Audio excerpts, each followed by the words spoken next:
भंडारा शहरातील गणेश मंदिर केशवनगर येथे 5 दिवसीय इंटिग्रेटेड योग विज्ञान शिबिराचे थाटात शुभारंभ करण्यात आले।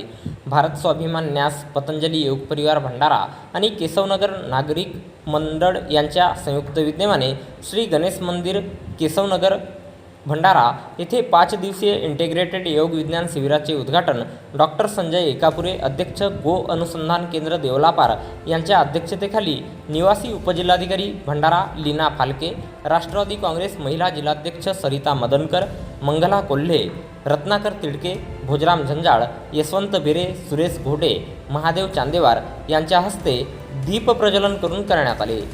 सर्व अतिथींचे स्वागत पतंजलीचे अंगवस्त्र आणि पुष्पगुच्छ देऊन करण्यात आले। शिबिराच्या प्रथम दिनी मुख्य योग प्रशिक्षक योगरत्न डॉक्टर रमेश खोब्रागडे यांनी शिबिरार्थींना पतंजली योगपीठ हरिद्वार प्रणीत 60 बिंदू योगाभ्यासाची माहिती देऊन प्रात्यक्षिकाद्वारे सर्वांकडून योगाभ्यास करून घेतला। या शिबिरास केशवनगर रहिवासी आणि भंडाराकरांनी भरभरून प्रतिसाद दिला। कार्यक्रम यशस्वी करण्याकरिता सुधाकर हरदास, रवींद्र कुबेर, के.एन. पवनकर इत्यादींनी मोलाचे सहकार्य केले।